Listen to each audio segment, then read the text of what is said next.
Alors, Madame Roy, que retenez-vous de cette belle journée? Alors, évidemment, je n'ai pas la prétention de faire une synthèse de tout ce qui a été dit. Ça a été des échanges extrêmement, extrêmement riches. Et puis, en plus, ça va commencer à être agréable de bouger et puis d'aller prendre un verre. Un petit verre.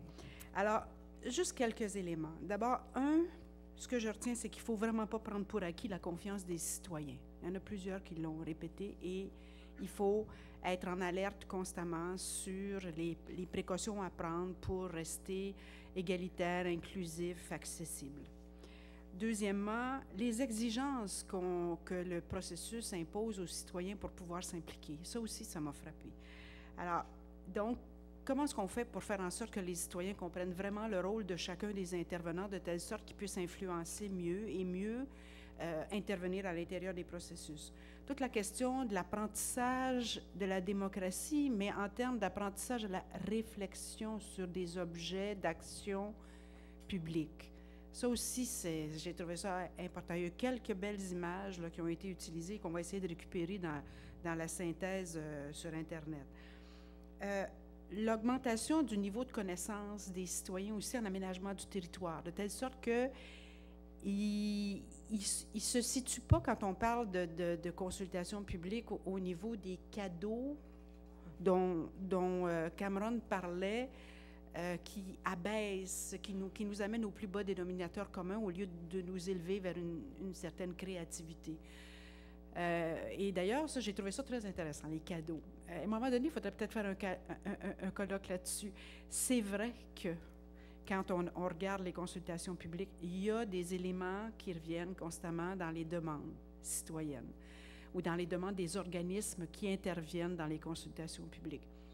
Et il y en a qui sont absentes. Il y a pas de demande sur certains volets qui sont extrêmement importants. Donc, comment est-ce qu'on fait pour que notre discussion publique puisse, bien sûr, tenir compte des représentations qui sont faites, mais aussi aller chercher d'autres éléments qui peut-être font pas l'objet de militantisme, mais qui sont aussi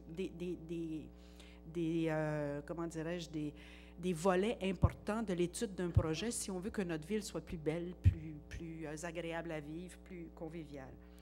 La question du suivi, bon, ben, encore une fois, hein, c'est la classique. Et ce que je retiens, donc ça a été presque souligné par tout le monde, c'est comment aller chercher une réponse. L'importance que vous accordez au fait qu'il faut qu'on aille chercher une réponse. On ne le voyait pas comme ça vraiment. Mais peut-être qu'il faut se forcer plus pour aller chercher une réponse. Et l'idée apportée par Mme Monpetit, Mme Guilbeault aussi, puis à la fin par Michel Gariepi, l'importance d'entretenir des liens.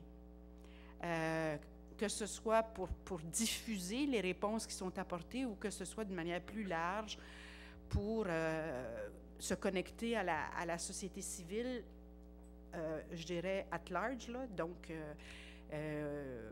y compris à la limite les organismes qui représentent les promoteurs et qu'on puisse, dans ce contexte de lien créé, toujours être en situation d'avoir une valeur ajoutée dans le cadre des consultations publiques. Et quand on a posé la question un espace public de dialogue utile, c'est vrai qu'il y avait un mot-clé qui était le dialogue. Et je suis contente qu'il y ait quelqu'un qui l'ait relevé en disant, est-ce que c'est un dialogue? C'est une très bonne question. Est-ce que nos consultations publiques sont des dialogues? Je pense que les consultations d'amont sont plus des dialogues que les consultations d'aval, compte tenu de la procédure.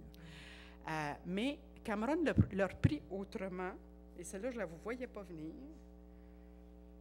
C'est la question des comportements collatéraux. Donc, cette procédure-là entraîne des stratégies. Et dans notre esprit, quand on a posé la question de l'authenticité, c'est aussi, est-ce qu'il y a moyen de dépasser les stratégies quelque part? Ou comment est-ce qu'on fait pour créer des environnements qui permettent de dépasser les stratégies puis de se poser les vraies questions le plus possible? Il va toujours en avoir des stratégies. Mais de mettre sur la table les questions, les vraies questions le plus possible.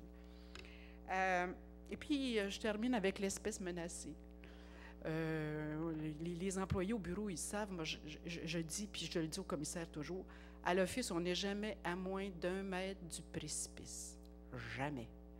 Et ça peut être Ça peut être vrai en ce qui concerne notre existence, mais c'est vrai aussi au quotidien. C'est vrai dans nos rapports, c'est vrai dans les pratiques qu'on applique. On n'est jamais à moins d'1 mètre du précipice. On en est conscient. On n'aille pas ça, jouer avec le feu. Mais je suis contente de voir qu'ici aussi, on partage cette conscience-là, surtout dans un contexte où on s'en va en élection, puis il va y avoir du brassage, c'est sûr. Et je laisserai avec l'image de la maman éléphant. Moi, c'est peut-être parce que je suis une grand-mère. J'ai bien aimé cette image de maman éléphant-là. Et quelque part, j'ai l'impression que c'est l'image que vous m'avez dégagée ici aujourd'hui aussi. Une sagesse, une protection. Protection par rapport aux convictions qu'on a, à l'Office comme entité aussi. Alors, je me suis sentie un peu dans un contexte où il y avait des mamans éléphants, quelque part, qui regardaient l'Office et qui commentaient son action. Et tout ça pour vous dire, merci.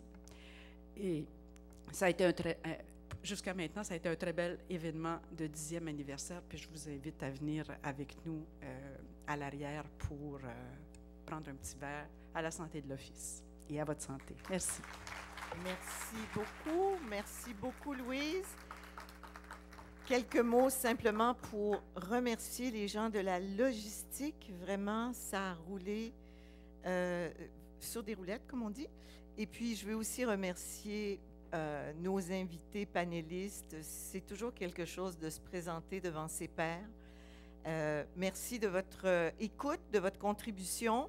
Et on se retrouve de l'autre côté pour lever notre verre aux 10 ans de l'Office de consultation publique. Alors, à plus tard. Merci. Ça m'a fait plaisir.